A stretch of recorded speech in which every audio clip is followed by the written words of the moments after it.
আল্লাহু আকবার, আল্লাহু আকবার। ভোরের আজানের সুমধুর ধ্বনি শুনে যখন শহরের মানুষ ঘুম ভাঙায় অভ্যস্ত, ঠিক তখনই ঢাকা বিশ্ববিদ্যালয়ের সলিমুল্লাহ মুসলিম হলে আজান দেওয়া সম্পূর্ণ নিষিদ্ধ ছিল।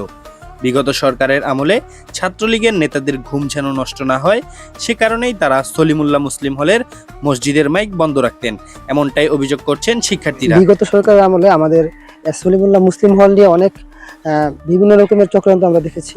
সলিমুল্লাহ মুসলিম হলের নাম ছিল সলিমুল্লাহ মুসলিম হল, কিন্তু ছাত্রলীগ সহ ওদের প্রোগ্রামগুলোতে ওরা কখনোই সলিমুল্লাহ মুসলিম হল লিখতো না, ওরা লিখতো সলিমুল্লাহ হল। এটা নিয়ে আমরা কথা বলার পরে ওরা আমাদেরকে যুক্তি দেয় যে সলিমুল্লাহ মুসলিম হল এই নামটা নাকি হচ্ছে ব্যানারে আটে না। কিন্তু আমরা ওদেরই একই রকম অন্যান্য হলের যেমন নাম জাতির জনক বঙ্গবন্ধু শেখ মুজিবুর রহমান হল, এত লম্বা নাম ওনাদের ব্যানারে আটতো, কিন্তু সলিমুল্লাহ হল এবং ফজলুল হক হল লিখতো। সেখানে ওদের নাম ছিল হচ্ছে সলিমুল্লাহ মুসলিম হল এবং ফজলুল হক মুসলিম হল। এটা ছিল ওদের ইসলামোফোবিয়ার রূপ।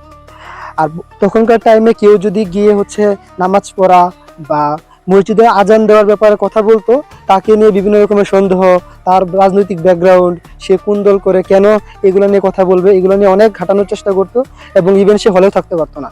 যার কারণে আমাদের হলে আজান বন্ধ থাকার পরেও আমরা কিছু বলতে পারি নাই। ইভেন আমরা ক্যাম্পাসে আসার পর থেকে 2020 সালে ক্যাম্পাসে আসার পর থেকে কখনোই মসজিদে আজান পাই নাই। এটা নিয়ে ইমাম সাহেবের সাথে কথা বলার পরে উনি মূলত বলেন মসজিদের মাইক নষ্ট হয়ে যায়।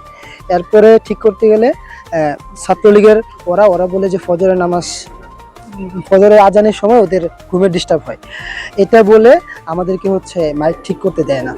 সো এরপর থেকে আর আজান ছিল না। 5ই আগস্টের পরে যখন এই বিষয়টা আবার নতুন করে উঠে, তখন আমরা হল প্রশাসনের সাথে যোগাযোগ করার পরে ছাত্ররা সবাই মিলে যখন আমরা একটা দাবি তুলি, তখন ওনারা হচ্ছে মাইক ঠিক করে আমাদেরকে আজানের ব্যবস্থা করে। জুলাই গণ অভ্যুত্থানের পরে ছাত্রলীগের তথাকথিত নিয়ম ভেঙে আবারও সলিমুল্লাহ মুসলিম হলের মসজিদের মাইকে আজানের ধ্বনি শোনা যায়। সাইফুল ইসলাম, বার্তা ওয়েব, ঢাকা।